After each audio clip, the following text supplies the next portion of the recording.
Peace and Hotep, Islam, Canaanland Moors, July 29th. So you know it's coming down to an end. Bringing in the new one. I want to say Islam to all the Moors worldwide. Islam to the family that's been continually studying, because we already know the only way that we're going to be out of this mess is through study, through knowing thyself. On that note, we want to introduce, well, she'll introduce herself. But we want to get some different people on the record. You know, we've had calls from um, Brother Asir. You know, we've talked to different individuals on the phone. You know what I mean? Just to get another voice on Canaanland Morris class. So I'm just gonna open the floor for a couple minutes so the person could introduce themselves. And the first question is, what's the importance of nationality from your perspective based on what you've gone through? And the floor is yours, sis. Okay, well, Islam by board. This is Pilar Trigger Standards Love El Day. And greetings, namaste, Islam, everyone. From, I'm just going to jump right into this if you don't mind. Is that all right? Go right ahead, go right ahead. Okay. Nationality is much like loyalty. Nationality is everything. If you have no nationality, you come from nowhere. You have no standing. You are basically chattel in everyone's eyes. And most importantly, you're chattel, which is chattel in French, in the eyes of the de facto government, or who are playing government out here. But they're running the system as of right now. Until all of our boards wake up, get up, stand up, and do what we are called to do, really. From my standpoint, I was thrusted into a de facto court by the way of an ex-husband and his attorney through threat, duress, coercion, and anything, name it. And regardless of me telling them that I'm white, and for those who are not of that knowledge, white is being in good standing of the law. You can stand, you can basically, you present yourself, not represent, but you present yourself, and you fall under the Constitution, you fall under law, or law falls under you, basically. And being black and negroid colored, you're dead to law. And I was adjudicated as being labeled and branded black by these mercenaries in the town that I domiciled near, just outwardly labeling me black under race. No matter what I said in the courtroom, saying that my case does not belong here in the district court of Collin County territory, the Texas Republic, it belongs in the Supreme Court. They didn't want to hear it. No matter how many times I told them, yeah, I'm white, they didn't want to hear it. But what they did do, they when I say they, I mean the ministerial clerk that was unlawfully acting as an Article 3 judge, who was not, Raymond Wheeler, as well as all of the other officers of the court. They just, it was just horrendous. It was ridiculous. And they felt so empowered. They had Deion Sanders. They had what they thought worked this whole time. And I guarantee they had never faced with a Moor before in their courtroom. I guarantee that. And I had to sit it out. I had to wait it out. I was thrown in jail. I was extorted. I was threatened. Anything that you can name it. My children were stolen from me, kidnapped from me, sequestered from me, alienated. Everything I owned completely just unlawfully stolen. Okay, quick. Sorry to cut you off. Quick question. Um, Yeah. what do you say? What do you say to people who look at this situation as you're some victim and you're trying to get money from this Hall of Fame guy? Oh my gosh. It, how ignorant. I just have to say that. That's just pure ignorance. I was married to the man for, what, over 15 years. I mean, so even the allocation of me being a gold digger, in which he put out himself to get all of his followers and to label me as, is just absurd. I mean, you couldn't get any more ignorant than that. Okay? Um, Me being married and me having my 3 children, um, it's not about, it never was about getting money from him at all. It is about getting what's due me and what's mine from what they took from me. I offered due to his infidelity, his salacious behavior with an 18-year-old girl and numerous amounts of women. I said, hey, we just want to get as far away from this as possible. We can do a nice, quiet evening, no big deal. I have no problem. You can see the children whenever you want. I will even travel if you're away or whatever to bring them to you. I don't have a problem. I am like the coolest baby mama anyone could ever dream of in that type of situation. I promise you. Absolutely. You couldn't find a better one. Okay? So, I mean, that's just who I am. I don't like a lot of drama. I'm not about drama. I've gone without. I've had the best of the best. It does not bother me. That's not my life. You know? Um, so people who say that, they're speaking out of ignorance. They're speaking out of the wrong side of their body. And it's just go sit down somewhere and go read something. That's all I have to say. Um, you know, he posts out as if it was all about money. He got no, which in his case, he wasn't lying. It was all about money because he didn't want to give anything up. He didn't want to pay child support. He still doesn't want to pay child support. He still doesn't pay child support. Literally doesn't even really support the children, period. Okay? So there's a lot of behind the scenes that people really don't know, and they hang and drop off of every just word out of the septic tank that he just spits. It's ridiculous. Well, you're a good interviewee. Okay, so this is the next question, because you're leading into all my questions right now. Okay, so and you know there's no script. You know we don't script over here, just so you know people online, right? You know all these questions are freestyle. Okay. Um, so the next question was um, for the people who say, why now? Why are you coming out now with all this stuff? Why didn't you come out back then when whatever? What do you say to those people? I had my family to think about. I had my children's safety to think about, and yet I still do. Now, the part of me that still was a bit of me, I will have to say, uh, I was awake to a degree.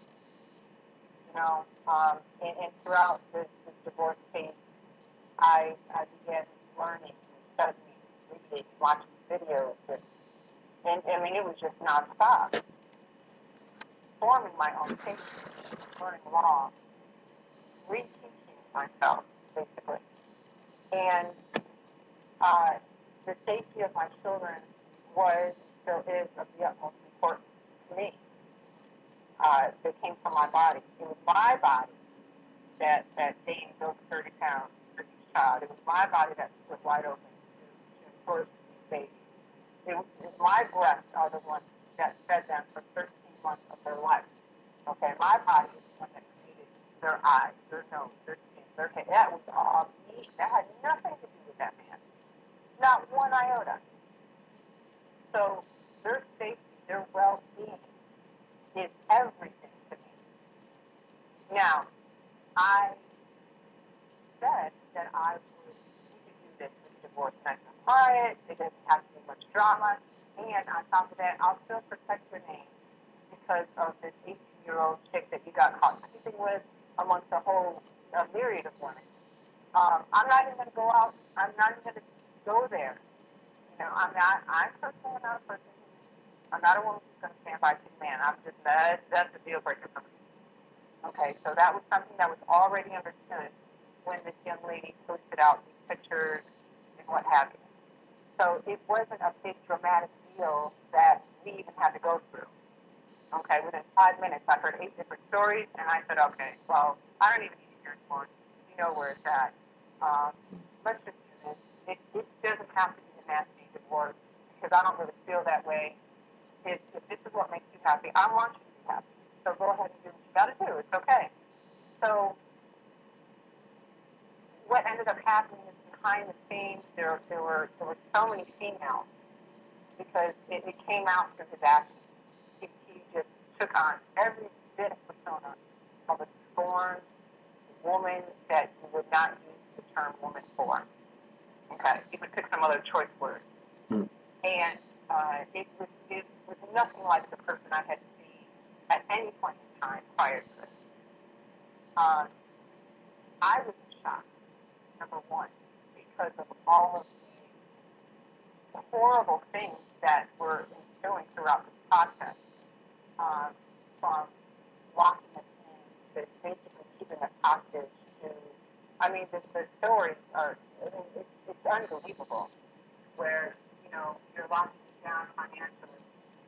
We couldn't go anywhere. When we were able to go, all of a sudden we realized he was trying to get a reality show with his other 2 children, but no one would buy it. So he realized he needs my 3 children to get a reality show. So you're cutting deals, and the discovery of this whole colluding racketeering group here in Collin County territory in Texas. It was a big shock to me. And my children are in the middle of it. I didn't know anyone else who had gone through what I was going through. There was no one for me to turn to ask direction from, or how am I supposed to do this, or what am I supposed to do? And then meanwhile, my life, there are attempts on my life left and right. Okay? So I realized, okay, something seriously has to happen because these people are really trying to off me. And this is not a joke. And anyone who has done any studying of any esoteric studies or anything, even if you're in Hollywood, you get this. You know about the MK Ultra psych plan and the things that they do. While the stuff is real, you'll see it. I've seen it in major stars like Britney Spears or Okay, yes, let's go down that little hole right there for a little bit. So you brought up, okay, you want to run down there? yeah, so you brought up MK Ultra, right? So for people who don't know, just do your research on MK Ultra or whatever.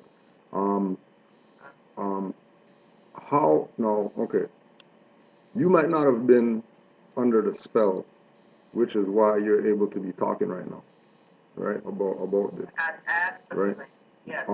What have you had any interaction with people who, after coming into the knowledge of MK Ultra or whatever, you start picking up that, oh yeah, that person's under a spell, and that person's under a spell, and I just met whoever and they're under a spell. Like, is it something that is common among the industry that people have handlers and things of that nature? Oh, wow, it's more common than you would even realize. It can get subtle on the civil level.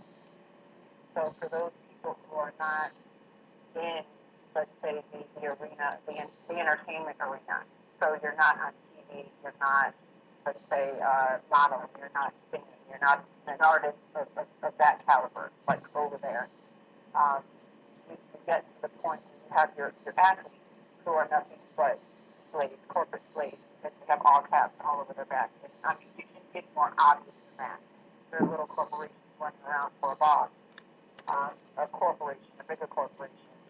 Um, and then, so you have your athletic realm, that field where you have to comply to certain measures, certain actions. If you don't, you're given smaller choices or opportunities are taken away from you. Then you have the whole religious side. Okay? Then you have the racial side, where you'll have your people who are bought off or paid off Asians, or who pretend to be for melanated people or deeply melanated people, or Moors, sleeping Moors, awake Moors, whatever the case is, Americans, Moroccans. You have those who are paid to keep them down. So many of those people, uh, they vie through the field by the religious realm. Okay, so those are your bishops. Yeah, that's right, your bishops. Okay, Your okay, yeah, because sacrifice, right, and your okay, preachers, right. No, and your quote unquote black leaders who go on marches and everything else.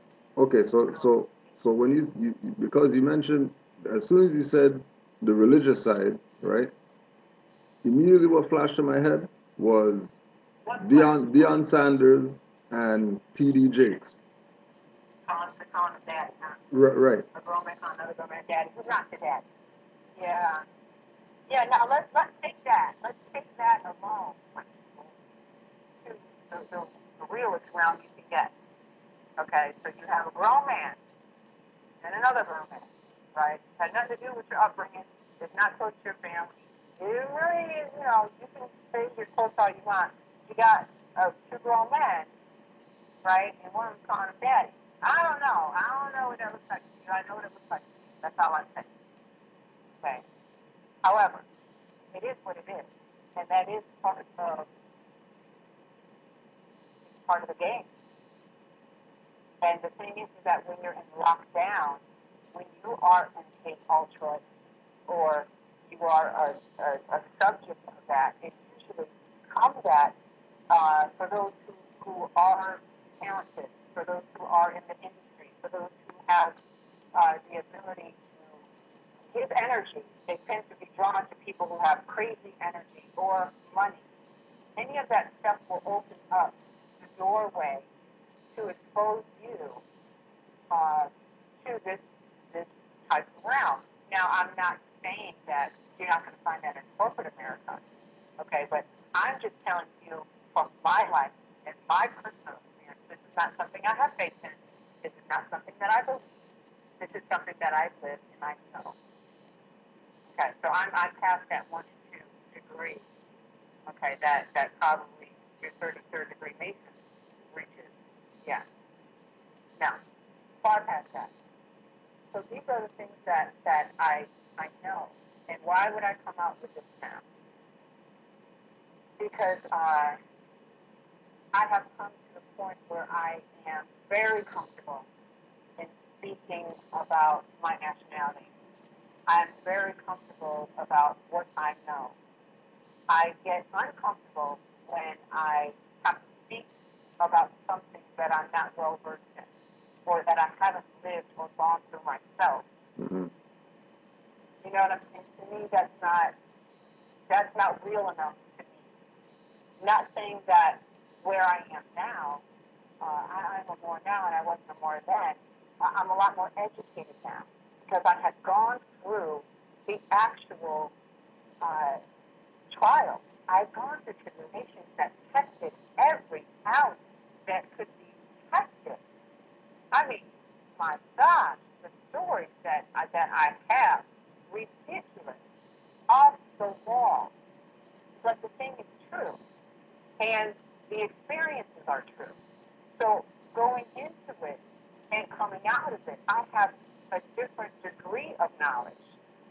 And thankfully, I have come out of it because there are many people that have gone into it, and much like what they were hoping would happen to me, that I wouldn't come out, but I did. And in full knowledge, and very plain, okay? Mm-hmm. Because this is the other thing that they'll do, is that the first thing that they'll scream about you is that you're crazy, or that you need psychiatric help, or that something's wrong with you mentally. Okay. Dave Chappelle went through it. Cat Williams went through it. Martin Lawrence went through it. And these are the people that we probably would know. Your listeners will probably know. It happened to Michael Jackson. It happened to oh, dirty bastard. Okay, when people begin to spill the beans on a group of select people, their agents, anything that entails anything that they do, they will tell you that they will call you crazy. They will destroy you, and they will destroy your character. Not only that, oh, loved one, this man told me outright if I play him another word in the media, in which I hadn't gone to the media yet. So this was early, this was in the very beginning of our course. Now, I had only filed the reply to the divorce papers, and the news media were getting all of the stories from a court document, not from any interview that I had ever done, because I didn't do any of them at that point. This man said, if you play me another word in the media, and we were speaking about his, when he was found cheating with this 18-year-old girl, and this was in August, September of 2011, he immediately grabbed a crisis team, he called it. And it consisted of this woman, Constance Short, who was his dog manager for a while, and Dennis Reedy, yeah, look that name up. He was on Bush's cabinet, and also down here in Texas Republic, and he was working at the White House as an assistant press secretary who specialized in persuasive communication. Now, why would someone who is so innocent need someone like that who handles the White House deal? He handled, the 911 or the 9/11 deal, and like so many wars and international problems that were going on at his time of working at the White House. Why would a man like Deion Sanders need this type of person on his team? Why, right? Why? So fast forward a little bit. We're speaking of this crisis team, and he tells me that basically if I don't do what he wants me to do, say what he wants me to say, stand by him, don't say another word in the media, don't go against him publicly, that they will destroy me. And it was recorded, and the court had this recording, and Dion, his family, ended up stealing the device that I had it recorded on. Okay, I know someone somewhere is going to let it out, because it is what it is. This man threatened me with his team, his crisis team, that if I played him another word in the media, that they would destroy me. Wow. And then this wraps right back around to the MK Ultra deal. This wraps right back around to why now am I coming out with these things? Well, you took everything I had. You had a attempt made on my life numerous amounts of times where they've been set up after set up after set up, and you weren't exposed. And I gave you chances. I gave the court, the de facto court's chances. I gave the ministerial clerk's chances. I gave all of the officers of the court chances. And then you flagrantly flaunt, oh, I have custody of all my children. No, you don't. You are as nutty as they are. Believing in everything that is upside down, turned around, absolutely wrong. So, why now? Because now is the time. Mama has a word, we'll awaken. Mother is here, and Mama's getting her children all together. That's what Mama's doing. That is why now is the time. Islam. And we'll close out on that. Islam. Oh yeah. So, well, obviously now that you're, getting this word out, you might need some platforms or avenues, to express your will. So if you wanna plug anything right now, you can plug it.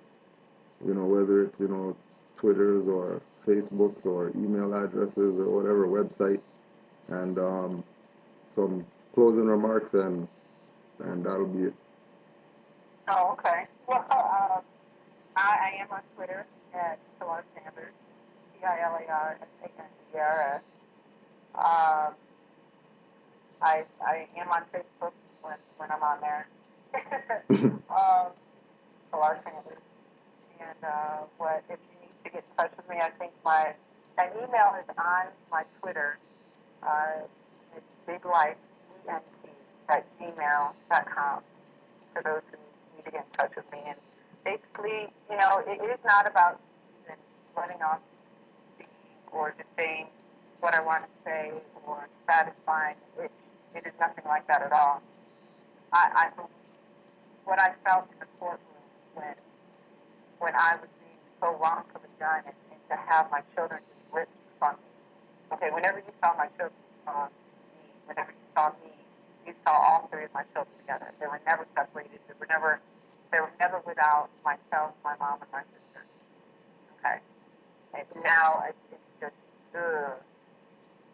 what has happened and what I have learned throughout the process. That this has happened to so many other women. So many other women have gone through what I have gone through, but unfortunately for them, they either didn't have the most of education, they didn't have the support, or they didn't have the platform, or they just didn't have the guts to fight. They were too deep down, and I do understand that. Trust me, I do. Okay, but yeah, I'm an ancient one, so this is a fight that this is not going to stop. Islam. Okay. So, yeah, when I fight for me and my children, I fight for the lives of other children. I fight for other mothers. I fight for women. So it's not a solo thing that I do here whatsoever. And it would be to awaken the other sisters, my beautiful queens that are out there who are having the hardest time, either with children or without children, finding out who you are, finding out where you stand, and to my brothers and other sisters who have gone through this de facto court system, which is not a justice system whatsoever, just to learn who you are and how you can stand, and how much your voice can mean something, and the knowledge that you can impact, and the power that you really have, how that can change literally this world. Because I can sit and think for myself, oh my gosh, my children, oh my gosh, what is one writ that I write going to do? What is one affidavit that I write going to do? What is fighting this fight alone? Because I'm going to tell you, I was very alone. Everyone I knew ran from me, Grand Chief. I'm going to tell you that for real. Every single person I knew ran from me. When they thought the name was gone, when they thought the money was gone, when they thought all the material was gone, when they thought the land was gone, they didn't want anything more to do with me. But the difference between me and other people is that I was always fine. I was always fine with myself and the things that I knew and my family. My family never left me. That's how you know who your family is. You know what I'm saying? I had such a great matriarchal system, which is what all of the other nations of this entire world fall under. But this crazy upside down faculty that people are believing in this Christian all male trinity, which makes no sense at all, because a man can't create jack. Sorry, y'all, but show me one man who ever created it and had a baby, and then I might change my mind, but I know that's not going to happen. Okay, so I have my women. There's a breath of life for me, and I, if possible, in any kind of way, can be that for anyone, then so be it. If my words can just spark an ounce of inspiration for a woman to fight another day, for a woman just to plug in another video, to listen to another blog, to watch another YouTube session of Canaanland Wars, whatever it is, then let it be. But it's, if I could help anyone in any way possible concerning education, concerning law, concerning family, concerning fitness even, hey, then I'll do that, because this is who I am. Just who we are as Moors. This is what our ancestors always did. This is what you are. This is the fabric of your being. You can't run. You can't hide. You can't deny it. You cannot be something you're not. So no matter how much hell some slave, some self-entitled nigger brings, it won't matter because you still can't help but be who you are, which is about love, about truth, about peace, about freedom, and about justice. And that's who I have always been to the core. So when I came of the complete knowledge of who the Moors were, I said, this has always been my family. I was raised like this. What? Oh, so let me find out more about who I really am. Let me find out more about my heritage, not my history, because, the history cuts you off. Like a hysterectomy cuts you off. But I have heritage because it's based on her. Yeah. Yeah. Like that. Yeah, I think that's a good a good outro. So give thanks, sis, for calling in. Give thanks. We appreciate you for having the courage to step up. And like you said, we will that your words, especially based on your social status or whatever, would influence other people to step up too. Definitely. Well, thank you so much for giving me this opportunity and for welcoming me so much. And you're just so hospitable, Grant. I just thank you. Islam. Thank you for doing what you do. Thank you. Thank you. Islam. We'll talk soon. Islam. Okay. Peace. Okay. So there it is, for the record. Just so you know that people are waking up. Nobuju Ali is back, right? That leads us right into big bro. Leads us right into big bro, David Banner. If you haven't been checking out his little Twitter stuff or whatever, he's going nuts right now. They're going to start calling him crazy just now, right? So we just want to put out his questions, you know what I mean? Because, they are questions that need to be asked and questions that so-called Negro black colored people need to answer, right?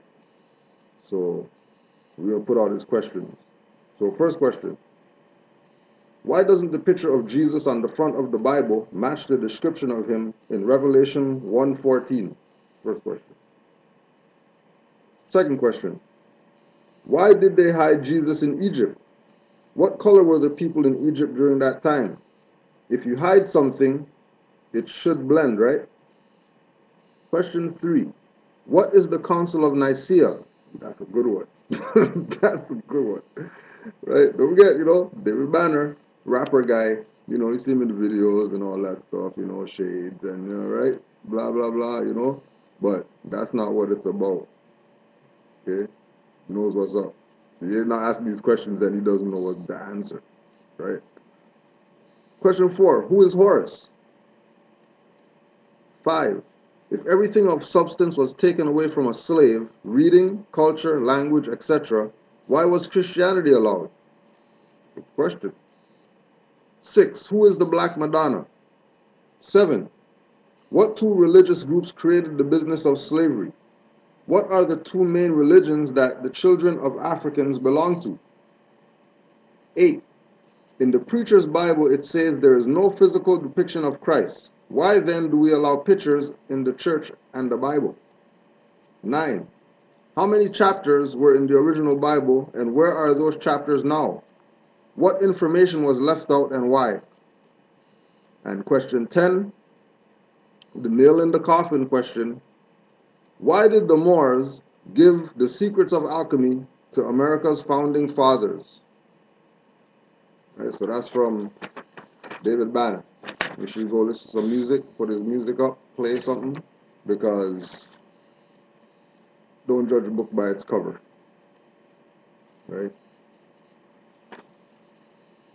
We had one question that was sent in, and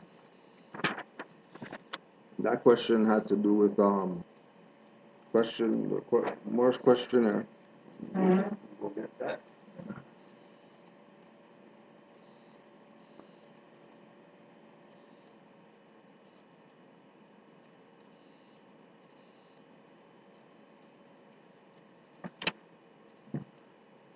Moore's questionnaire, question 27. Will you give a brief inline genealogy through which Jesus, Yahshua, came? Some of the great fathers through which Jesus, Yehoshua, came are Abraham, Boaz by Ruth, Jesse, King David, Solomon, Hezekiah, and Joseph by Mary. I was reading the 101 questionnaire. I came across question 27, and Abraham stuck out to me.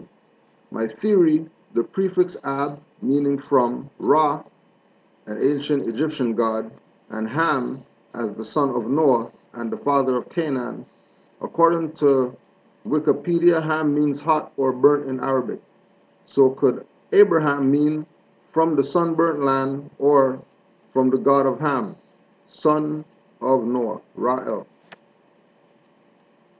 Here are the entries from the Metaphysical Bible Dictionary by Charles Fillmore. Abraham, Hebrew, father, source, founder of a multitude. Abram, son of Terah, of Ur, of Chaldees, and the father of the Hebrew nation. Metaphysical, the power of the mind to reproduce its ideas in unlimited expression. This ability of the mind to make substance out of ideas is called faith. When told by Jehovah that he was henceforth to be Abraham, Abram was told also that he was the father of a multitude.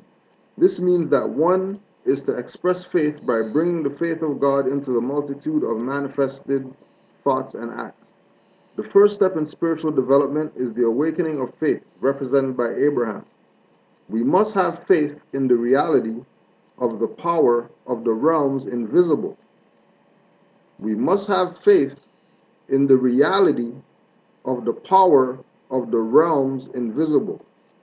Abraham, inspired by the Lord, went forth into another country where his progeny or manifestations increased tremendously. Through faith, obedience, and inner urge of spirit, we gradually develop communication with the supermind. Then, in various ways, we receive the assurance that we are guided by spirit. The early growth of faith is not very deeply rooted. Abraham lived in a tent, which illustrates that faith had not yet become an abiding quality of his consciousness. Through certain experiences and movements of the mind, faith makes a firmer hold. It establishes the firmament mentioned in the first chapter of Genesis. In Matthew 3:9, Abraham represents a certain phase of consciousness in the development of the Adam man, who was formed out of the dust of the ground, quote unquote. God is able of these stones to raise up children unto Abraham. What we want is a baptism of mind that will free us from all the limitations of the Adam man and open your eyes to the Christ state with its new Jerusalem environment now forming in the heavens all above us. Abram, father of height, father of exaltation, exalted father, known as Abram before God changed his name to Abraham. Metaphysical. Abram is the name that the author of Genesis gave to the quality through which man has faith in the forces invisible. When his faith is concentrated upon one God, a God consciousness is established, and man intuitively knows that he is in communication with the ever-living source of all existence. When high ideals begin to possess the mind, when the Lord or inner spiritual impulse begins pressing forth to religious activity, Abram, the lofty one, is father. Faith is the unseen God, and in divine guidance becomes part of a consciousness without special effort when man is obedient to spirit. It may seem blind faith to those who depend upon sense evidence, but it works out beautifully in the lives of those who are true to it. So we discern Abraham as a historical type of faith because he acted in faith, following obediently his spiritual inspirations. Consequently, we conclude that he is a type of faith that may be studied profitably by all persons who aspire to the attainment of the higher life. And then along the lines, right, Noble Drawley brought the lessons to the Moors to raise from their lower self to their higher self and become Moors again and not be Negro black colored people. Because by casting yourself there, right, by putting yourself in that mentality, in that consciousness, having those people around you, right, messing with your aura. Because, remember, Sis just talked about MK Ultra. That's not no dead program. It's still going on right now. Look how much people, zombies out here. You think they're just zombies because they feel like it? Right? So when we, as Moors, raise to our higher self, right, we start being, what we know, right? So we get knowledge, and then when we get knowledge, we apply that knowledge that we get. We don't just get knowledge, harbor it. You know what I mean? Just have it in the pot, just stewing forever. You know what I mean? We got to eat sometime, right? Minister Farrakhan. Now, if you want to lead black people, you can't love money more than you love your people. You can't love the big house, the big car more than you love the advancement of your people. Because the enemy prints money every day that has no value. So there is no real leadership if it's not rooted in moral character. You want to be leaders, right? You sure? You sure? You better check yourself, because leadership is nothing to play with. Because people tomorrow, maybe in a few days, are going to kill their leaders who have been selling them out. That's why we're in the shape we're in right now, because we had corrupt people or people who started out good and got corrupted. That's the minister, Louis Farrakhan, right? And that's right in line with Noble Drew Ali. I told the Moors, proclaim every meeting. That, as we know, didn't get proclaimed because of these same sellouts, right, on the Morris side that refuse to give people their birthright. They want to play, sell birthrights, and distract people from really what their birthright is into their little jurisdiction that they created for themselves to swindle people through, right? So today we're gonna line up all those guys on the wall. Well, not even all those guys. We got one today, so we're gonna line him up today, and we're gonna stone him to death today, right? And then we get that one out the way, and then so this is where we're gonna be going now, for maybe once a month or something. We're gonna find one of these dirty Moors, and we're gonna put them on the wall over there, and we're gonna stone them to death because they keep popping up because nobody keeps doing anything about them. Everybody wants to be friends with dirty Moors out of unity, Moorish unity. Well, you can't have unity with traitors. Talk about that already, right? We dealt with the fact that if we go to all these other nations around here and we ask them what they do with their traders, they're going to say, well, who? What? What are you talking about? What's traders? We don't know what those are in our jurisdiction. Ain't nobody doing under table whatever in our jurisdiction, right? Because everybody done got the lessons that when you turn trader, when you sell out your nation, you go on the wall. There's no, hi, how you doing? And, well, I guess you're feeling like you're a better man now. You gave up on the trader stuff and now you're gonna do real stuff. All right, come on back and all that stuff. That ain't going on. Go on the wall, right? To be proclaimed every meeting that wasn't proclaimed. So if you got yourself in a place, building, institution, whatever, called Moore Science Temple of America, right? And you've been in there for more than 6 months, and you never heard them talk about the letter to be proclaimed in every meeting. When Friday meeting comes up, general meeting, holy day meeting, and then they do the, if anybody have any questions or whatever, you put your hand up, you ask the question, where's the letter? And how come you guys haven't been reading the letter? And then if they kick you out, then that lets you know where they stand, right? Because remember,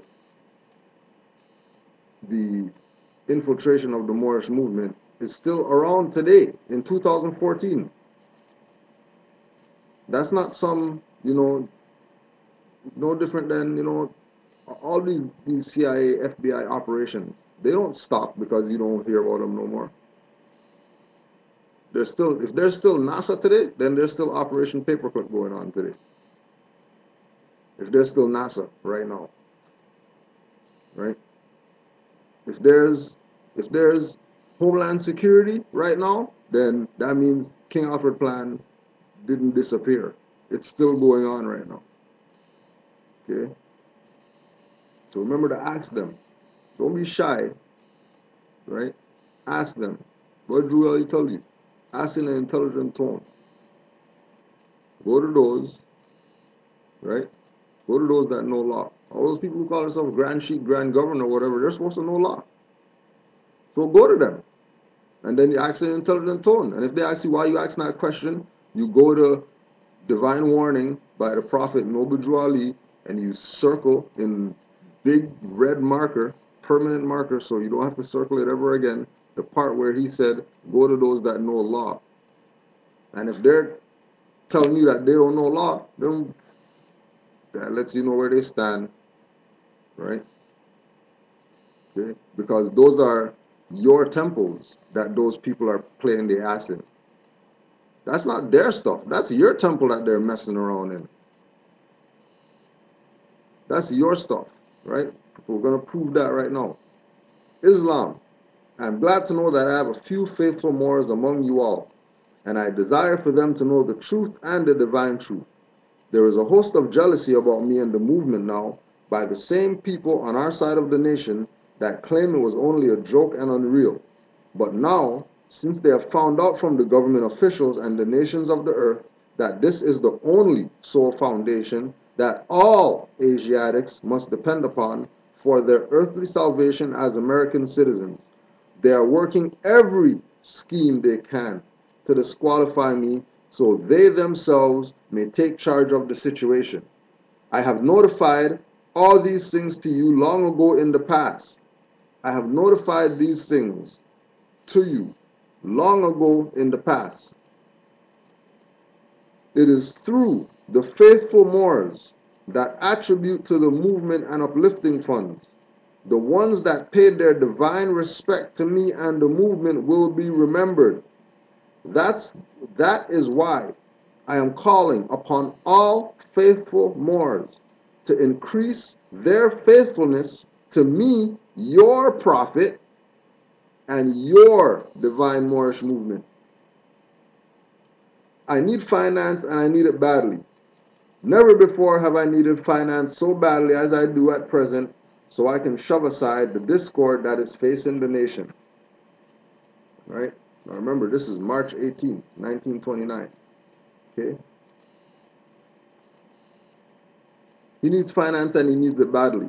And these idiots, these more haters who don't know nothing about Noble Drew Ali, don't study this information, don't care about Noble Drew Ali, think he's a pedophile and all that. But they got something to say. Or you have something to say when you don't know nothing about it. Right?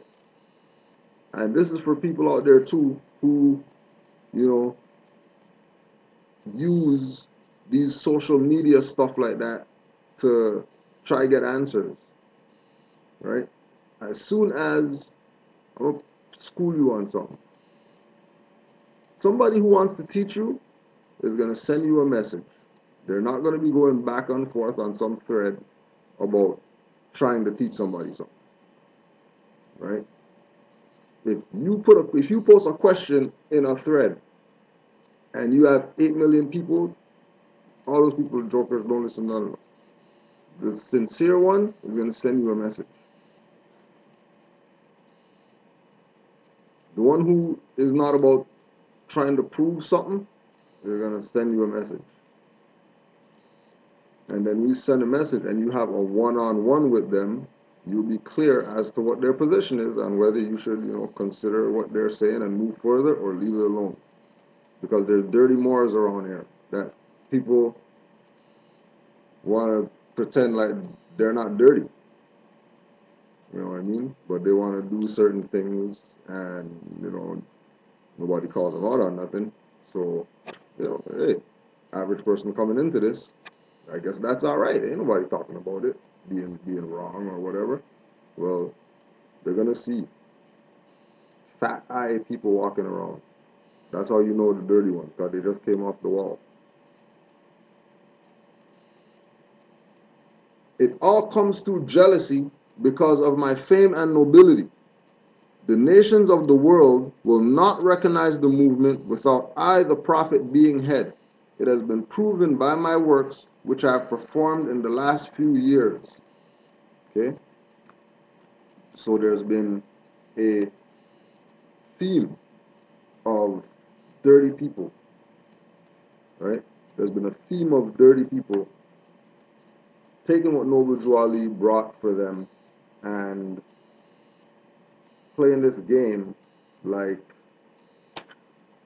you know, they can do whatever it is that they want and they can say whatever it is that they want, while using what Noble Drew Ali presented, but not giving him his acknowledgement and his respect. But they're going to have fezzes on and say that they're Moors and all that. But they're not going to teach people the truth about their nationality and birthrights, right? They're going to play this game that,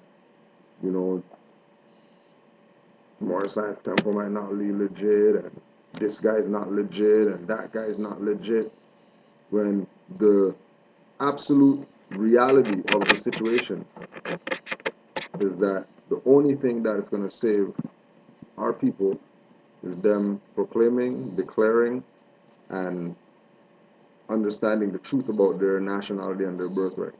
That's it. Ain't nothing else coming to help these people. And if we don't tell them, then we're at fault because we're supposed to be uplifting fallen humanity. That's our duty. That's our purpose, right? We're not saying, don't exercise your birthrights. What we are saying is that we need to wake up our people, right? It's like um, brother, we always bring up brother Tallahassee, that he doesn't have no nationality card, nothing like that, and he exercises as more because he has that much conviction in what he knows. You know what I mean? And that's just what it is. I mean, circumstance is why he doesn't have nationality card or nothing like that.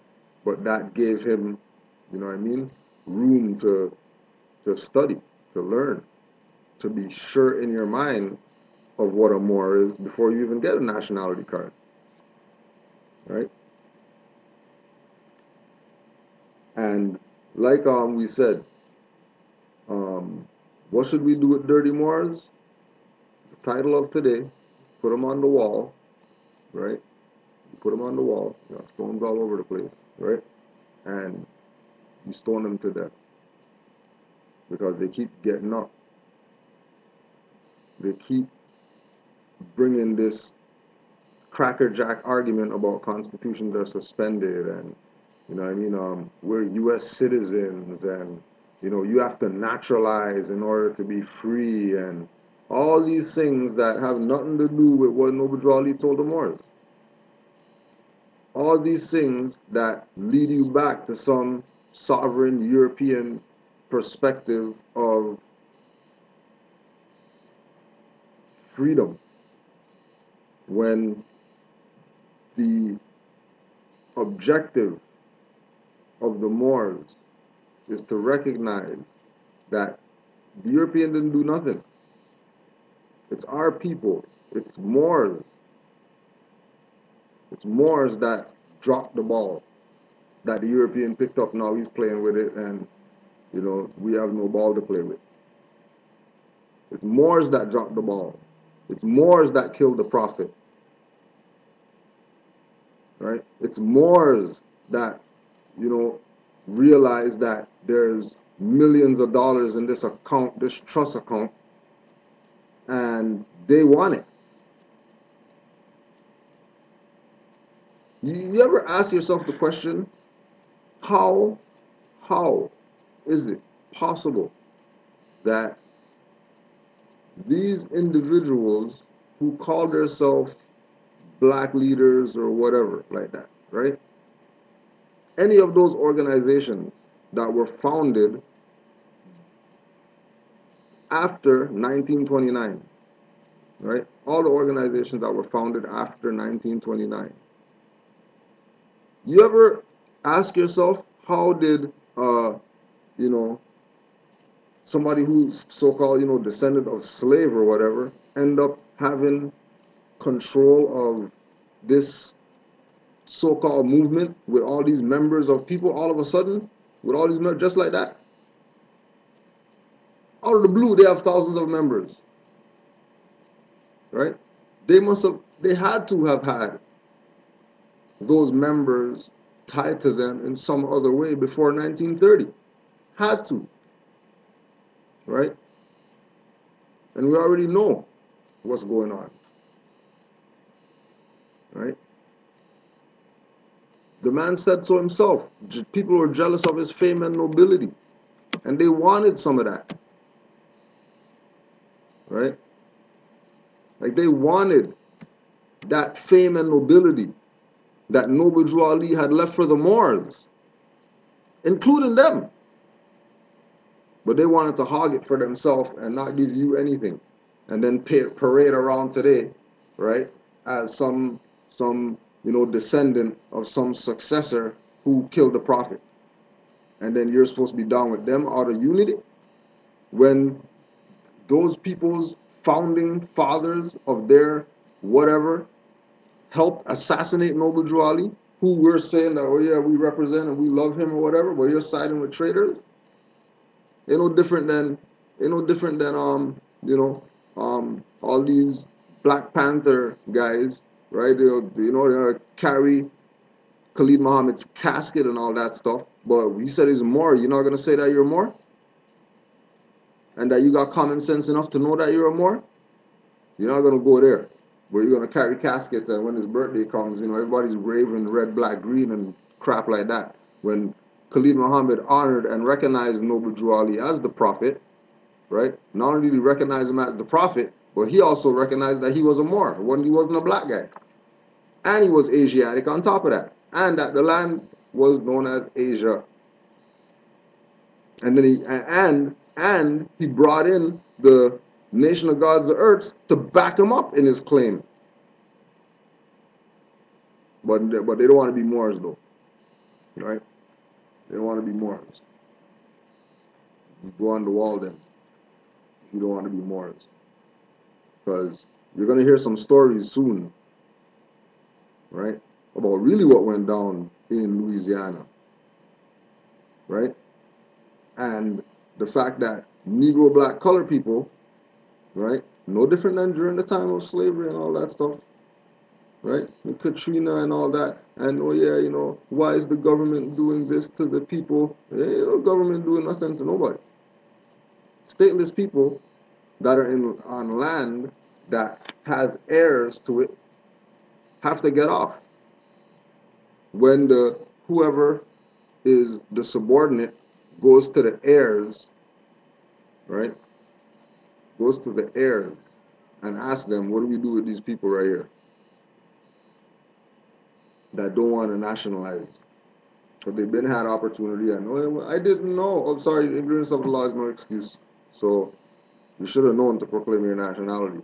How are you? 80? 90? Or you don't know that you're more? Sorry, ignorance is no excuse. That's where it's at right now. Because right now it's warp speed.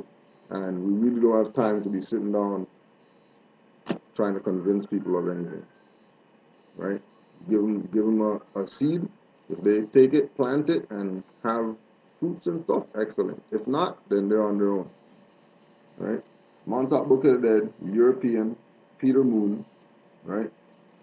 Telling people more about their stuff and they don't even know, right? And then they talk about Europeans' enemies and stuff like that. Ain't no enemies, right? Moors that sold out. Moors freaking sold out, right? Don't worry about what Europeans doing. Worry about these Moors out here who's still, still telling people 1,500. Still getting calls and emails. Well, people get the same people who we talk about. Tell people those guys charge 1,500 for nationality. Don't go to them. People are still coming saying, "I just got gamed." You know what I mean? I sent the money and I didn't get nothing, and or I got kidnapped and nobody came to help and all that. You're still getting those stuff right now because dirty Moors out there are funded, so they have a longer reach. That's why Moors who have knowledge, right? Moors who have knowledge need to immediately start putting out information. You can't tell me you don't have information to put out because you're studying. And I know for a fact that you studied some things that made you start getting the sweat bumps and goosebumps and whatever else because you can't believe that you found this. So yeah, we'll put that stuff out. Because dirty Moors, they go hard, huh? Dirty Moors go hard, right? Common history tells us that the U.S. Constitution was based upon highly civilized principles of the Iroquois nation, but we are not told that these were based upon an even more ancient Moorish doctrine, which is known as isonomy. The European talking. While I cannot give complete justice to isonomy in a brief article, we can begin by recognizing that the etymology of isonomy is derived from iso plus nomos, meaning right law. The essential fundamental principle of isonomy refers to the spiritual nature of justice and peace as it applies to the social order or governmental political society in which it is adapted and enforced. Isonomy is the guide point or foundation from which jurisprudence or positive law is derived. A system of laws designed on such principles will not only have checks and balances, but is meant to act as a thinking and sensitive system which is not prone to prejudice or corruption. Right? So there's a reason why they got rid of the de jure government. There's a reason why they got rid of isonomy. There's a reason why they're telling you that the Noble Drew Ali and the Moorish Science Temple and the Moorish Holy Temple of Science is religious organizations and they don't have nothing to do with civics, right? Because a system of laws, which positive law, isonomy, right, is designed on such principles that will not only have checks and balances, but is meant to act as a thinking and sensitive system which is not prone to prejudice or corruption. So when you hear about all this corruption in the Moorish movement, right, all this disunity, and you're looking at the disunity as, how come there's disunity in the Moorish movement? That's not the Moorish movement. That's why there's disunity there. That's not isonomy. So, like Grand Sheik Nature said, I don't care if they got a sign outside that says Moorish Science Temple and they got a prophet in the window. If you go in there and they're singing hymns to Noble Drew Ali, and they don't have no black law dictionaries over there, they don't have any unabridged dictionaries, they don't have any etymology dictionaries, they don't have any metaphysical Bible dictionaries, they don't have anything to do with civics in there, then their purpose is to get people's attention diverted from Noble Drew Ali and what he brought to save his people. Because he was very clear in divine warning about what's up. Nothing was vague in there. He was very specific. If people don't want to acknowledge the specifications of his writing, that's on them. But just like we're saying, ignorance of law is no excuse, and you can't say that you weren't told, right? Because as soon as you talk about, I wasn't told or I didn't know, ignorance of the law is no excuse. Ignorance of the law is no excuse. You can't say that I never knew. You should have known. If you're saying that you're a Moor, you know who Moors are in the world? Take some time and go ask some people out there, right, about who the Moors are. People who are from different nations. And let them tell you who the Moors are. Forget about what Moors say, right? Don't go ask black guys and colored guys and hidden color guys and all these people. Don't ask them about what Moors are. Leave those people out of the search for who the Moors are. Go ask international people. And they'll school you on Moors. Think you know about Moors. We think we know about Moors and history of Moors. Go let some of these Hindus pull out some of their books off their shelf about the Mauryan dynasty and all that stuff. They'll tell you about Moors. Justice, however, is just one of what are known as the 5 principles of isonomy. The others are love, truth, peace, and freedom. The symbol for which is the compass and square. You might recognize these as symbols of Freemasonry, but the modern-day Freemasons learn from the Moors. While I will not go further into these interesting principles at this time, I hope it will illustrate for you that the Moors, who also carried the knowledge of geometry from ancient Kemet, were not only present in North America at the time, but were also an integral part of it. I cannot go into all of the documentation at this time, primarily because I have not studied it all, but I can assure you that there is plenty of it. History desecrated the Moors and wrote them out of any significant role. It was the Moors and not the Jefferson-Washington group of Freemasons that came up with the great seal symbols we see on the dollar bill, which are incorrectly thought to be symbols of the conspiratorial Illuminati.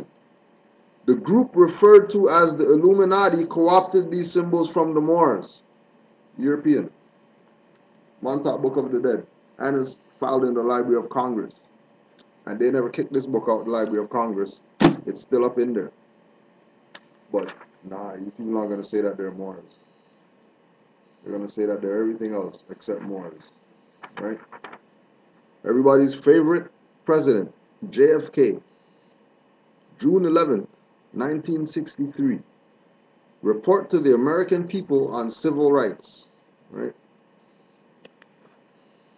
It is an excerpt, because you can go read it for yourself to see that even European was telling these people, correct yourself. Yeah, but they don't want to listen to their favorite European president. Right? They want to play around. Civil rights game. The Negro baby, and remember, all this still has to do with dirty Moors. Because, dirty Moors aren't only on our side. Dirty Moors are on that side, too, telling people about civil rights and we'll march picket and all that stuff. Because those guys got the knowledge about nationality and birthrights. The Negro baby born in America today, regardless of the section of the nation in which he is born, has about 1/2 as much a chance of completing a high school as a white baby born in the same place on the same day. 1/3 as much a chance of completing college, 1/3 as much of a chance of becoming a professional man, twice as much a chance of becoming unemployed, about 1/7 as much of a chance of earning $10,000 a year, a life expectancy which is 7 years shorter, and the prospects of earning only half as much. This is not a sectional issue. Right? There's way more, but we're not even gonna. So we already know JFK. What's up with JFK? Right? We already know. So you're gonna go read that 1963. So since 63, right? Remember, he's laying out all the stuff that we're complaining about today. He's talking about in 1963, telling us that we haven't changed. We still want to play Negro black color games in 2014. When President came out in 1963, told all these Moors about their situation so that they can fix it. But they never took at the situation. That's why I go with forget dumbing people down. Because when you dumb people down, you keep them asleep, right? Pull them out their grave. Don't go in the grave to try take them out the grave. You put your hand in the grave, pull them out. Bring them up to the level, right? Telling them how they look at it as he's being sympathetic to our needs and all this stupid stuff. You're not being sympathetic to nothing. You're telling Negroes. Are you guys not seeing what's going on around here? You guys don't finish high school. And then there's Europeans, white babies, in the same school, and they're finishing. But you're not finishing. This is 1963, right? 1/3 of a chance of competing college. 1/3 as much of a chance of becoming a professional man. This is 1963, and we're still saying those stuff. We're still hearing people getting grant money and all that stuff to try to help at-risk youth and whatever. Foolishness, right? Proclaim your nationality, get out of the dead state, and then start talking about programs and fixing stuff. You're not fixing nothing in a dead state. Impossible that you're fixing something in a dead state, right? The Journal of Pan-African Studies, Volume 6, Number 2, Fractured Psyches and the Falsification of Consciousness.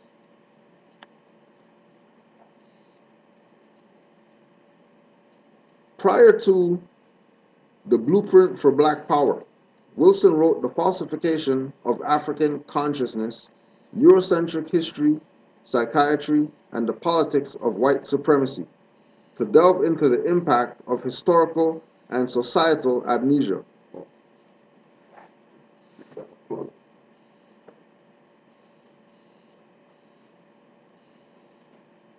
Here's another one of them, right?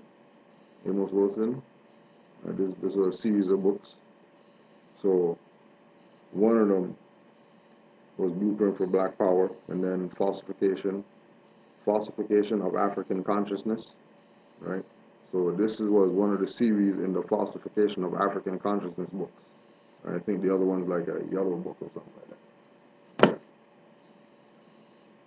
Similarly, decades ago, the black psychiatrist Frantz Fanon also explored the consequences of having a fractured psyche. In his classic book, Black Skin, White Mass, 1957, once again, right? Telling these people, and they don't want the stuff, right? He stated that the environment and society are responsible for our delusion, and once that has been said, the rest will follow of itself. And what that is, we know the end of the world. In other words, there is hope and a possibility to regain a proper consciousness if we understand how we are being controlled. Our fractured psyches have been created by a world we did not construct. Our consciousness has been falsified, and we must end this inferiority and self-hate by addressing it in the mirror. In the mirror, you see yourself. Similar to Wilson, Fanon reflects that the Negro is seeking to protest against the inferiority that he feels historically. Since in all periods the Negro has been an inferior, he attempts to react with a superiority complex. Many black conservatives seem to have a collective mental lapse in terms of recognizing that there are social factors that have created the dividing of two nations, one black and one white. Historical amnesia is key, and Fanon, like Wilson, understood the seriousness of the matter. According to Fanon, without a Negro past, without a Negro future, it is impossible for me to live my Negrohood. Not yet white, no longer wholly black, I was damned. Moreover, Wilson exposes the dubious argument that black neoconservatives make that past oppression of blacks and their continual racial domination by whites does not provide satisfactory explanations of the current socio-economic subordination and marginality of the people of African descent. Hence, historical amnesia has wiped away the past. Right? That's just stuff out there. Now, let's get to something now. So, I got an email from my brother, a good brother, Seton Bay, on July 27th, and it was a forwarded message from a Moor by the name of Zaire Ali, subject Taj Tariq Bay, 7/29/2014. Islam family. We have been investigating the brother Chief Nanya Shabu El, and please understand this brother is working against the movement. We also found out that the brother was staying in Atlanta, Georgia, and some things went down there, and he was carried and took to Canada by the feds with no return. It is imperative that we study the counterintelligence program carried out by the FBI so that we can see how effective they were to breaking up movements that were going for liberation. COINTELPRO now would be Homeland Security. In short, this brother Nanya Shawuel is definitely working with them because he's sure not working with us. So you should know how to deal and see people coming when they come at you with BS. Right? So this is the same guy who, if you go on Canaanland Moors, you will see a YouTube that we did with him 2 years ago, right? 2 years ago. And it's called Canaanland Moors Nanya Shabu El, Atasika Nation, or whatever, right? What we're going to call them now, we're going to call them Oxycontin Nation, right? Because they're doing something over there that people shouldn't be done with. So, Nanya Shabu El and the Oxycontin Nation. And we did a rebuttal, right, to his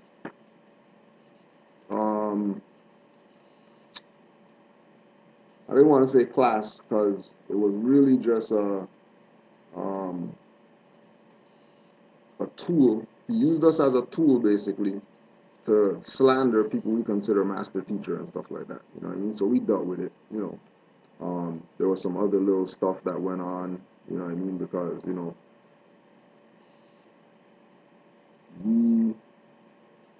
when we realize people are agents, dirty, whatever, we distance ourselves from those people, right?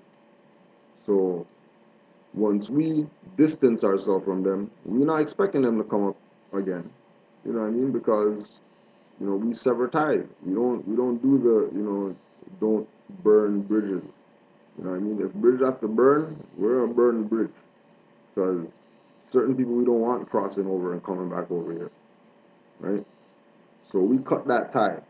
So then I get this email with this brother coming back out now, and they're gonna go through the same stuff, but now they got recruits now. So they sent out this 10-page whatever, I think it's on Scribd or whatever, affidavit to Great Seal National Moorish Affairs. Below a template of affidavits to draft Taj Tariq Bay MSTA Inc., MNRS, Great Seal, Moorish Holy Temple of Science, etc. A template and actual affidavit to give you an idea of how to do an affidavit. If you have any questions, let me know. Beneath the template, an actual affidavit sent to Great Seal via registered mail so you know how an affidavit is done and how it is structured, right? So these weirdos, now remember, this is public record, right? So these weirdos have affidavit to Great Seal, right? Now this is when we're studious people, right? You recognize faults, right? And when you recognize faults, something has to come to mind when you recognize a fault. Did that person make a mistake, or is that deliberate? If it's a mistake, then you could probably tell them something and it's correctable. If it's deliberate, they're sticking to their position and they're not moving in that error, right? So this affidavit to Great Seal National Moorish Affairs that, names all the different Moorish groups, organizations, whatever like that, what I mean, that have been out here doing something with this information as far as letting people know about it instead of harboring it in a little corner. Um, it goes on to talk about, um, things from 2 years ago, right? May 17th, 2012. Taj Tariq Bey busted on Facebook for whatever or something like that. When, we let them know, back then, we let them know that that wasn't Taj that's running no Facebook, because Taj not on no goddamn Facebook. We already told those people that. But they didn't stick with that, right? We didn't stone them to death then, right? So it popped back up again, right? Coming with the same crap from 2012, right? And when we say dirty Moors, recognize, like we said in the beginning, this is somebody who the feds picked up in Atlanta, Georgia, and brought him to Canada, deported him, right? How we know this information? Before we go to that, let's just analyze this affidavit quick fast. You know what I mean? Because we want to make sure that we're clear as to these people's competence, right? Because one thing you realize about dirty Moors is that they don't study and they're the most incompetent people. And as soon as you call them on their incompetence, then they're gonna tell you about calling muftis to do stuff to you and all that stuff, right? So we're gonna call out some incompetence right now, right? So this affidavit of facts was from an Anthony Silver Bay, right? To Great Seal National Association of Moorish Affairs. Okay? And then it goes, affidavit of facts, and, fact one, fact two, fact three, fact five, fact 17, fact 21, 22, 23, 24, fact 27, conclusion, right? Great Seal / MST of A. So, we're talking about it because we're MST of A, and, we already dealt with these punks already. And they're coming back up again. All right. Great Seal MST of A, when mentioning Constitution for the United States of America, are committing treason by accepting Federal Reserve notes, a private note from a private bank which does not have an oath to support or defend the Constitution of the United States, thus are committing treason. See Article 1, Section 10, Constitution for the United States of America, Trading with the Enemy Act, Title 50A, USC. Relief sought. All proceeds, products, fixtures, which may have been used to create a security that may be traded on the stock market, Fidelity Investments, returned to me. This is not limited to principal and interest in the temple's organizations, which may have a 501c3 to be distributed to all members, and dissolution of the organization, temple, etc. Should the temple organization not have adequate finances, then the organization is to be dissolved. Notice, you have 10 days from the receipt of this letter to respond. Kavit. Lack of written response, no written response, acquiescence will be accepted as tacit consent and agreement to all facts stated in this affidavit. Now, first first issue is this individual by the name of Anthony Silver Bay.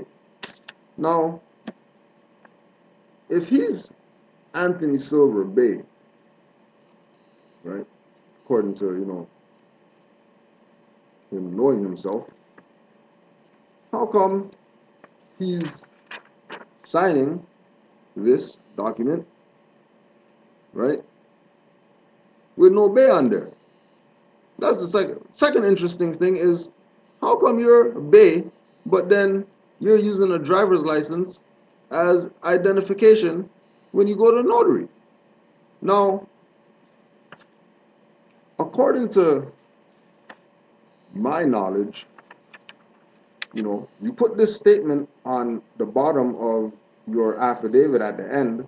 Using a notary on this document does not constitute any adhesion, nor does it alter my indigenous standing in any matter.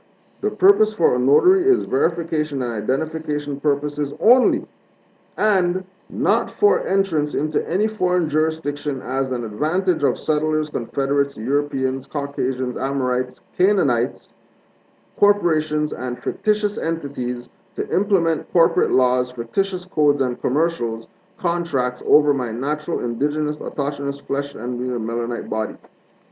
The only reason that you put that on the bottom of your affidavit is if you are going to be using a notary in your proper person, right? Now, if you're showing an ID as a driver's license, but then making a statement about your indigenous standing in any matter, but you're showing a driver's license as ID, and then remember, even if you got your L Bay or whatever like that on your driver's license, you're still a fraud because that name's in all capital letters on that license.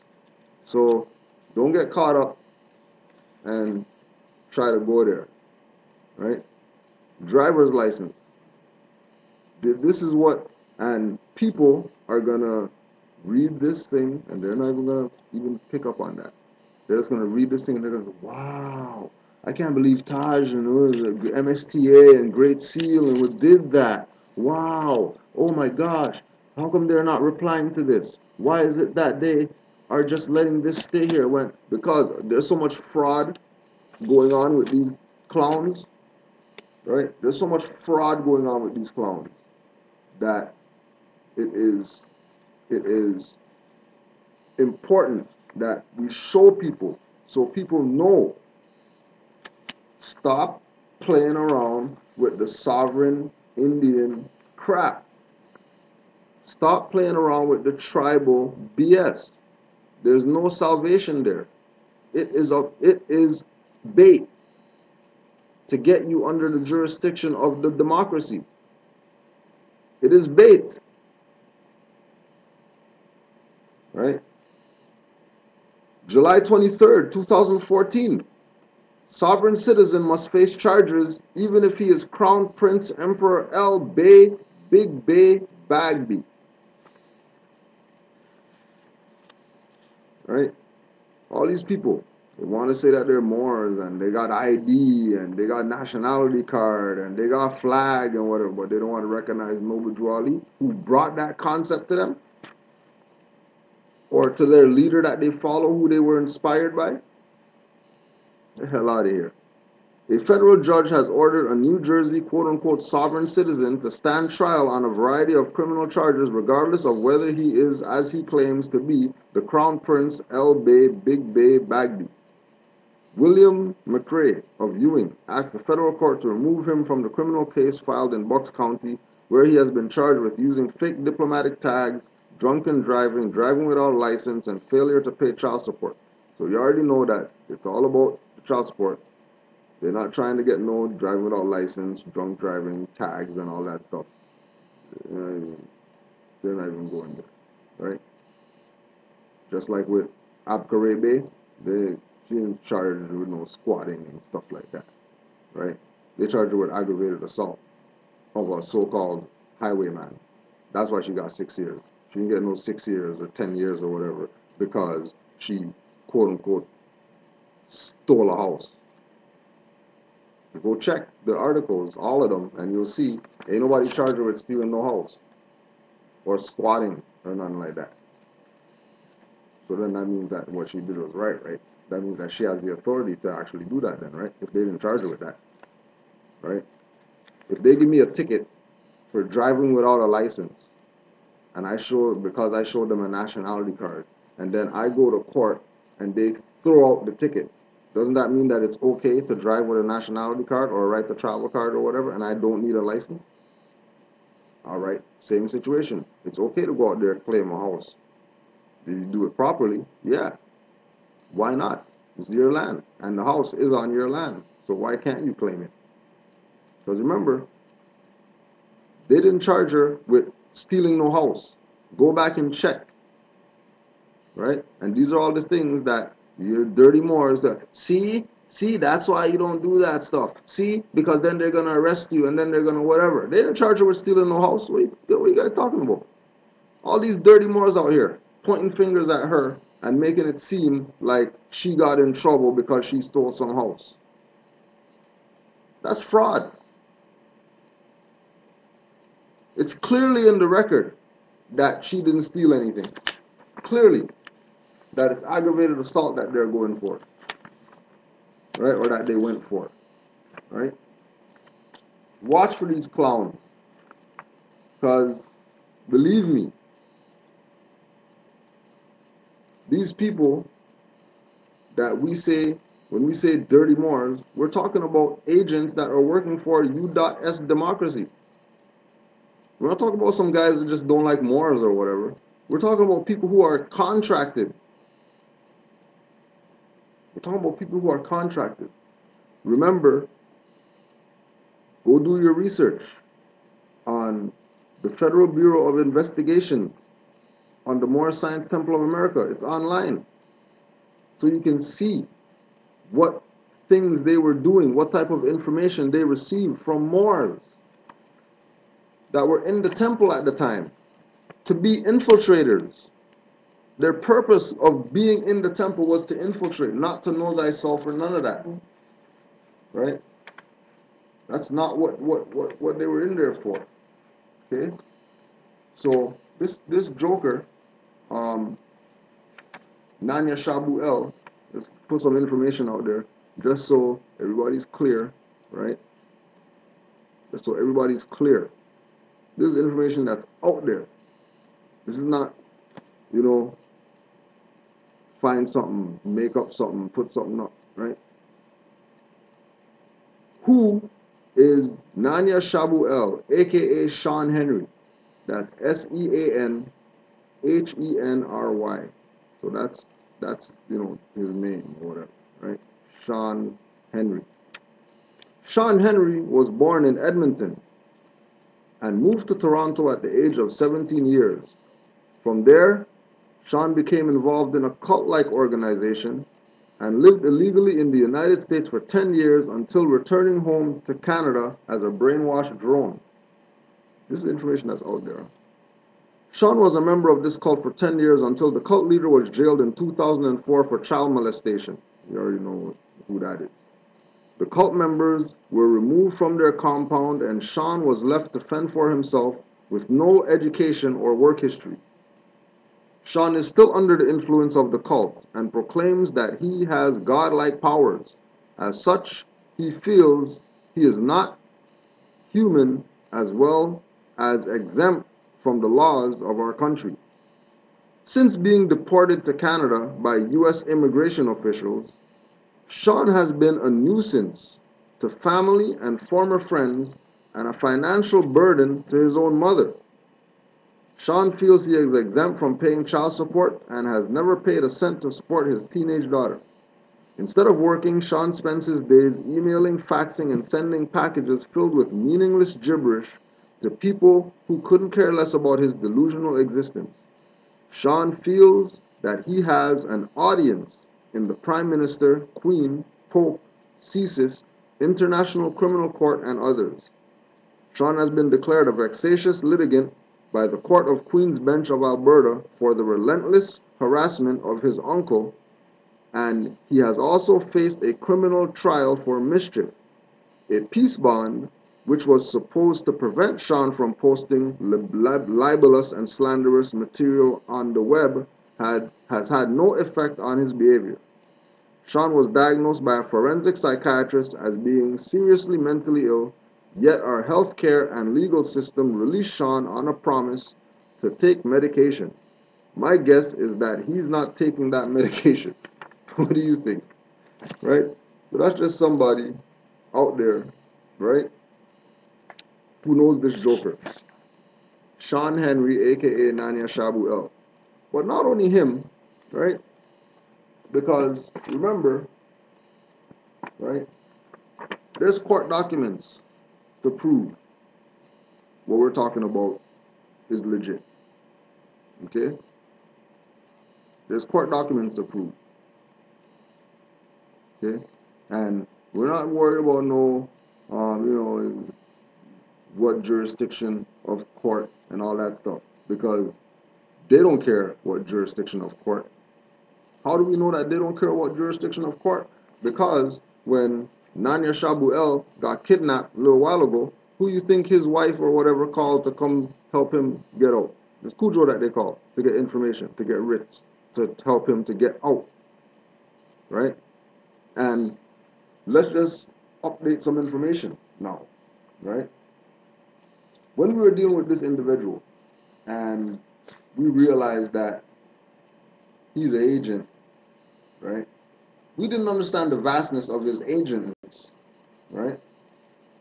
We thought that it was Nuapians that kicked him out because of him doing stuff. We didn't know that it was the feds that actually kicked him out. So when when this thing comes up now, right, with him slandering the MSTA and Taj and all this stuff, 2 years later from stuff that we already dealt with him, that he's bringing up stuff from 2 years ago, right? It brought me to that phone call that I got, right? And it woke me up to the fact that they've been playing the whole time. The whole purpose of their position was to try to destabilize the Moorish movement, the legitimate Moorish movement in Canaanland, because the first time this ever been out here. I began to realize the importance of her making that call to me, right? Because between the lecture that we did with Nanya Shabuel and her calling me, we had no conversation. There was literally beef between Nanya Shabuel at Oxycontin Nation, right, and Canaanland Moors because of the um, scattering that this individual caused amongst our ranks by presenting this fraud of information, this color of truth, right?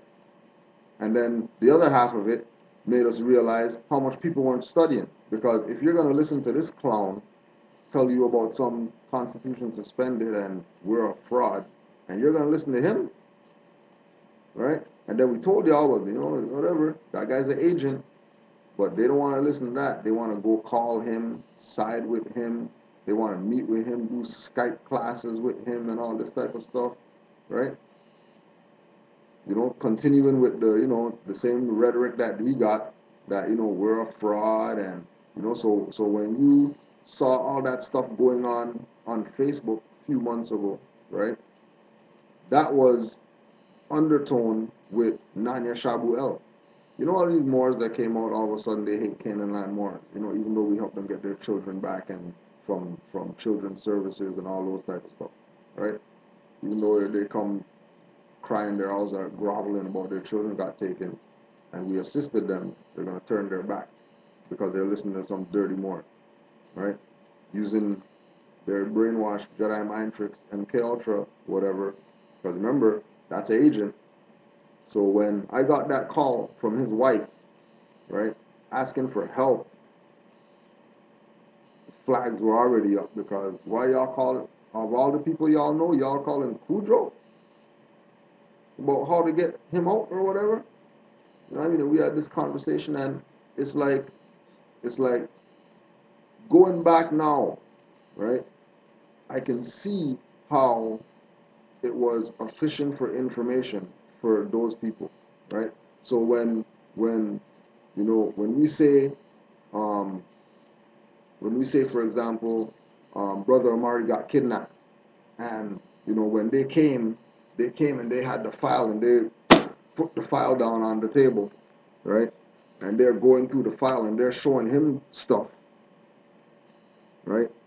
That there's no way that you guys are studying us for that long.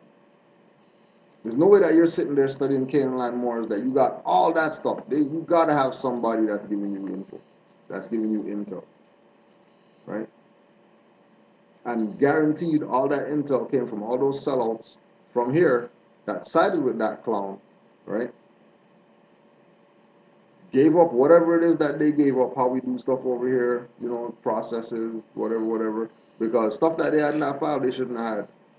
That's not online info, right? Now, in this unpublished United States Court of Appeals for the Fourth Circuit Court, number 065197, United States of America, plaintiff Nanya Shabu L, aka Sean Wesley Henry, defendant, right? We have uh, outline of what's going on. So let's just see what's going on, how he even got to Canada in the first place if he's from Atlanta or whatever, right? So a jury convicted Nanya Shabu L on 2 charges under Title 18 United States Code Section 915 for falsely claiming diplomatic immunity and attempting to obtain something of value by doing so. He appeals the district court's denial of his Rule 29 motion for judgment, right? Remember, Moors don't do motions, Moors do affidavits, right? So how is he talking about he's qualified and he's the whatever when he's filing motion?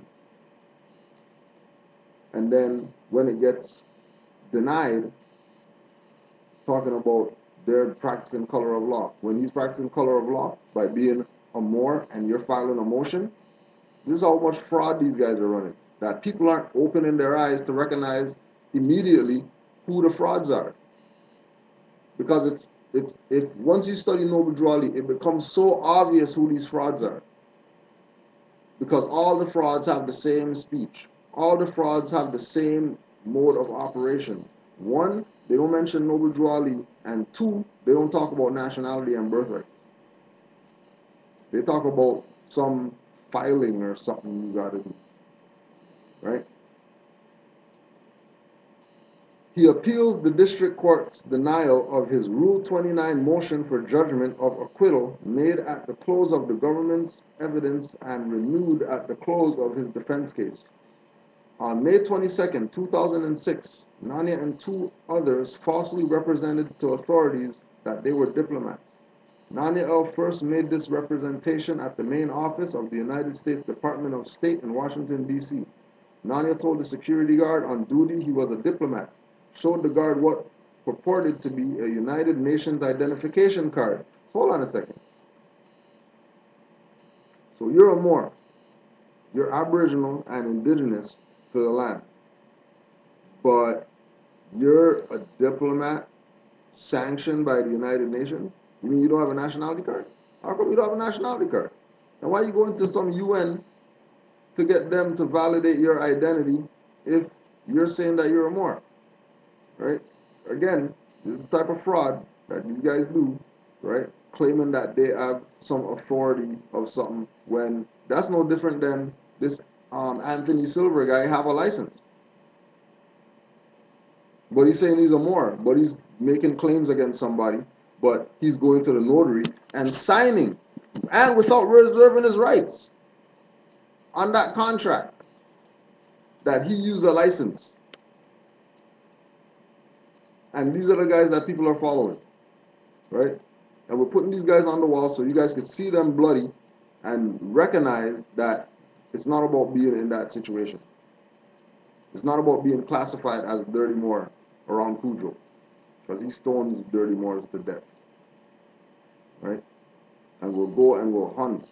We'll go and we'll hunt down their dirt, and we'll find their dirt, and we'll put it out there.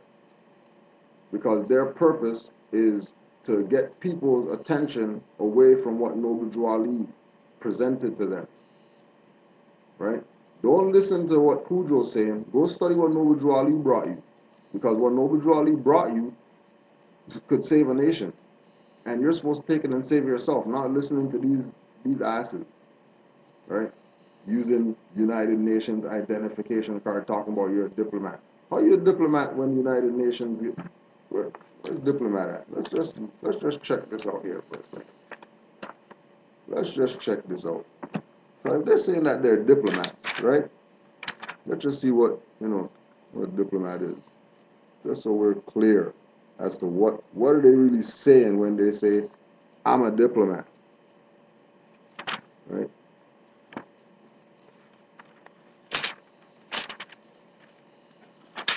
Because that's a strong word. You know what I mean? Diplomat. You got clout like that. If you're a diplomat, how come you're getting kidnapped and stuff like that? If you're a diplomat, right? Diplomats don't get kidnapped. Now, what's interesting is that we're in Black's Law, you know, diploma, diplomacy, diplomatic agent, diplomatics, dipping, dipsomania, dipsomaniac, dipta, direct, that, okay, so there's no such thing called diplomat in Black's Law Dictionary, right? First thing, right? Diplomatic agent is the closest thing. In international law, a general name for all classes of persons charged with the negotiation, transaction, or superintendence of the diplomatic business of one nation at the court of another. Okay, so if they're saying that they're diplomats, right, that means that they're a class of person charged with negotiation, transaction, or superintendence of the diplomatic business of one nation at the court of another. Now, if you have an identification card from the United Nations, not a specific nation, then who are you a diplomatic agent of? Because the United Nations isn't a nation. That's a corporation, right? And then somebody put on the chat, Diplomat Relations Act. Oh, and then when you think about Diplomat Relations Act, then it got you thinking, well, okay, if they're saying that they're diplomats and there's an act called Diplomat Relations Act, but the term diplomat's not in the law dictionary, then the only other place that they can get their concept of diplomat is from that act, which is fraud in the first place anyways. So they're still committing fraud by even considering themselves diplomat, right? Showed the guard what purported to be United and informed the guard that he wishes to authenticate documents. Later that same day, the car in which Nanya L was riding as a passenger was pulled over on Interstate 85. The officers found a small amount of marijuana and a loaded handgun in the car. Nanya L again represented himself to be a diplomat during conversations with the police officers conducting the traffic stop and referred to authenticated documents in a folder he was carrying as support for his claim. Nanya Shabu L refers to himself as Mr. Nanya L in his brief, and we will likewise refer to him as Nanya L throughout the remainder of this opinion. Nanya L was not ultimately charged with any state criminal offenses. The driver of the car was charged in state court with simple possession of marijuana.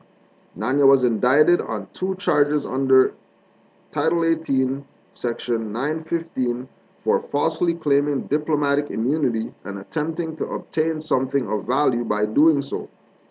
The jury convicted him on both counts, and Nanya L was sentenced to concurrent terms of 6 months on both counts, with credit for time already served. On appeal, Nanya L argues that he had no intent to defraud authorities. Wait a second. I thought you were a diplomat. How are you a diplomat, but then you're telling in here that they're the authority? And then if they're the authority, that means you're subordinate. And if the so-called authority is either the UN or the U.S, then that means you're an agent for a private corporation of European colonizing inquisitionists, and his purpose is to derail and destabilize his people from finding knowledge of self. These are the guys, right? And remember, like we're saying, it's a pattern. It is a pattern. It's the same pattern. Like I'm saying, the guy brought up stuff from 2 years ago to use in 2014 as evidence of a claim of some fraud, when the real fraud is that he's an agent and he shouldn't even be talking about anything, because all this stuff right here is online about you and you're flapping your mouth or whatever when there's all this stuff out here, right? Pages and pages of these frauds, right? Nanya further argues, authorities, either because he had a good faith belief that his representations were true, or that the story given to the police was so far-fetched that the police could not have reasonably believed he was from a nation having diplomatic relations with the United States. Nanya L. further argues that since he purported to be from a quote-unquote nation which did not have diplomatic relations with the United States, he cannot be guilty under the statute. Nanya L's final argument is that since he was not charged with any offense in state court, there is no evidence that he sought anything of value by asserting diplomatic immunity. We review the trial's court denial of the motion for a judgment of acquittal de novo. Make sure you go check that. Acquittal de novo. Right? The jury's verdict must be upheld if, after reviewing the evidence in the light of the most favorable to the government, a rational trier of fact could have found the elements of the offense beyond reasonable doubt. In order to prove its case under this statute, the government must demonstrate that the defendant intended to falsely represent himself as a diplomat and that he intended to gain a thing of value by doing so. Attempting to secure immunity from possible prosecution is a thing of value within the meaning of this statute. See United States versus Callaway. The district court did not err in denying Nanya L's Rule 29 motion for acquittal. Nanya L's somewhat contradictory arguments notwithstanding, in reviewing the evidence in the light most favorable to the verdict, we find that the government adequately proved the intent to defraud element.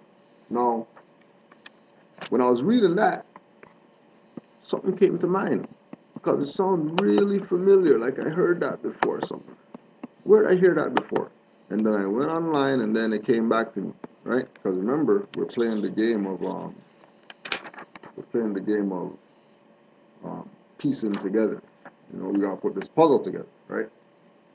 And what came to me was the 2004 dismissal of the slave reparations. So go read all the articles on that, and then you'll see how relative these frauds are, right? Who claim to be Moorish national, Moorish whatever, but they're signing stuff without all rights reserved. You know, just like Ali Muhammad when we kicked his ass, and you saw that he was a Bey, but he's not coming out saying that he's a Bey, right? And then you have this guy Silver, right, coming out and saying that he's a Bey, but then signing with a driver's license, using the driver's license as ID, right? You begin to recognize and realize immediately who the frauds are once you study, because they have a protocol, they have a guideline that they follow because they're not working from their own mind. They are puppets. They are agents. Dirty Moors are Moors that are bought. Dirty Moors are Moors that get a check. When you hear that there's Moors that run a temple or something like that, but they don't got no job for themselves, and they don't have no job, period, but they got, you know, big ass temple or whatever, and they got all this stuff that, you know, it looks good from the outside, right? And it would draw your attention because of, you know, some stuff that it looks like they got. Be mindful of those people there, right? Because Moors, don't get it twisted, Moors work. They either work for themselves or they work for somebody. But Moors have some type of something that they do. They don't do nothing. There's a Moor that does nothing, but he has a temple and he's a Grand Sheik, and then they're calling themselves Prime Minister, Grand Sheik, and all this type of stuff. Be mindful of those people there. Because those people are living off their people.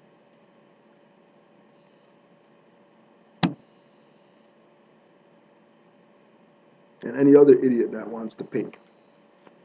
Right? That's where they're at. Okay? That's not assumption. I'm telling you that's where they're at. What you want to do with that info, you can do. That's up to you. But remember, just so you can have some ammo when they come at you, because you know they're gonna come at you. As soon as you say that you're active, as soon as you start saying RV Bay Publications, Taj Tariq Bay, Pujo Adwo L, Alim Bay, Asir, who else? Nature L Bay, You know, you start calling certain names and you start seeing people, you know, starting to put the bullets in the. You already know where they're going. You already know what their position is, right? So remember, you're gonna go research unpublished United States Court of Appeals, United States of America versus Nanya Shabu L, aka Sean Wesley Henry, and then you can read that just to understand the whole fraud that those guys are running, right? And then second to that, we just wanted to put on the record as well. Um, Once again, you know, right, paperwork to prove to you that this is not just some stuff that we're, you know, whatever, right? Okay, this is actual documentation that's out there. Okay, and we go to page 43, Moorish law. Edmonton is home to Sean Henry, typically styled Chief Nanya Shabu El of the Athasika Nation, you know, Oxycontin Nation, of Yamasee Moors, or less commonly, Sean Henry Bay. Oh, interesting. One of Canada's very few Moorish law litigants. He has frequently appeared in this court. Right, remember, and this is the court of the Queen's Bench of Alberta, de facto court. Right? The exotic nature of the Moorish law movement and its claims warrant some comment, as casual exposure to a Moorish law litigant may lead an observer to suspect mental impairment or disorder. The Moorish law community is a predominantly American offshoot of urban American black Muslim churches such as the Nation of Islam. They claim that black Muslims who identify as Moors are not subject to the state nor court authority because they are governed by separate law or as the original inhabitants of North and South America. In the case of Henry, he claims that the Oxycontin Nation owns North America, now renamed Atlan Amexem Turtle Island Land of the Frogs. As a result of his treaty with the Olmec people, an early culture that existed in Mesoamerica from 1500 to 400 BC, and who are noted for their large sculptures of human heads. Justice Sanderman of our court, who had reviewed the documentary foundation of Henry's many claims, observed, it would be an affront to the dignity of this court, and an affront to the dignity of any court, to allow a document such as this to stand, to force individuals to come to court to have to answer this, as I say, just absolute gibberish. Henry claims his ownership of Canada renders him immune to court and state action. You got kidnapped though, right? But also applies, oh yeah, and the Queen's on our money still, on the money still out here. You know, but he has a lien on her. Henry apparently spent some time in the United States and attempted to apply those concepts. United States of America versus Nanya Shabu El, aka Sean Wesley Henry, 25th of April 2008, 065197, U.S. 4th Circuit Court of Appeals, confirmed conviction of Henry for false claims of diplomatic status and rejected Henry's argument that because he had claimed to be a diplomat for a non-existent state, Atlan, he could not have committed that offense. Though it may seem unlikely to many readers, Henry is not alone in his peculiar beliefs. Reports on other Moorish law litigants who claimed to be named in this action. Oh, now hear this part. El Afif Hassan Hatat Bey. In action, the litigant resisted a deportation order of the Immigration and Refugee Board of Canada. The attached 7 pages consisted of a color photocopy of what purports to be the Moorish American nationality card of a certain El Hafif Hassan Hatat Bey. At page 1, pages 2 through 7 purport to be judicial notice and proclamation signed by El Hafif Hassan Hatat Bey on January 2010, in which he makes certain claims to title, rights, and privileges on the basis of his being a noble of the Al-Moroccan Empire, written in legalese and citing various statutes of the United States, international treaties and covenants, and extensive U.S. case law. The document purports to deny the jurisdiction of the governments of the Americas over the members of the Almoroccan Empire, in particular El Hafif Hassan Hetep Bey, and to establish him and other members as sovereign entities. The decision, the decision 14.8 reviews other documents received, including a writ of right constituting notice of default judgment. Rejection of Immigration Appeal Division was not authorized by American law, and a claim of right appellation name correction pursuant to indigenous nationality and aboriginal citizenship, whereby he renounced his quote-unquote slave name in favor of the name El Afif Hassan Hetep Bey, right? And just so you know, for the record, Moore is still here. Why? Because he showed allegiance to his nation. He didn't show allegiance to some club, some non-existent state. Right? Why? Because we honor and uphold the principles and the teachings of the Prophet Noble Drew Ali. And once we do that, right? Once we do that, then we show that we're not new to this. We show that we've at least been doing this for 100 years when you recognize the Prophet, right? Two more things to put on there, just so if you remember in the Ali Muhammad, when we beat him up, right? We told you about his connection to this UNPFII group, same group that this guy belongs to, right? That he has an actual card from May 2005 when he was invited to the UNPFII meeting as indigenous Moor, but then his name is all capital letters on this, right? Trying to pretend like they have some authority. And then last but not least, all these clowns out here, dirty Moors again, right? Now remember, dirty Moors, they jump different jurisdictions, right? So I want to say Islam to our good brother El Mario Day, because the Moors constantly trying to put the word out to these so-called people, Mexicans, Latinos, or whatever that they want to call themselves, that they're Moors. That they're going at him now and going at Moors who are showing allegiance to the Moorish Empire and pushing that as who they are, not that they're Mexican, right? So this is how they're going at him now, right? El Mario Day helps promote the black supremacist claim that the Moors are black and that they are the real natives of this continent. We don't talk about no Moors are black and all that stuff, right? Self-hating Mexicans and other natives will say and do anything to get approval of black people, right? Moors aren't black people. Even if they have to speak negatively about or participate in the dehumanization, oppression, and betrayal of their own people. Their own people are not Mexican. Their own people are Moors.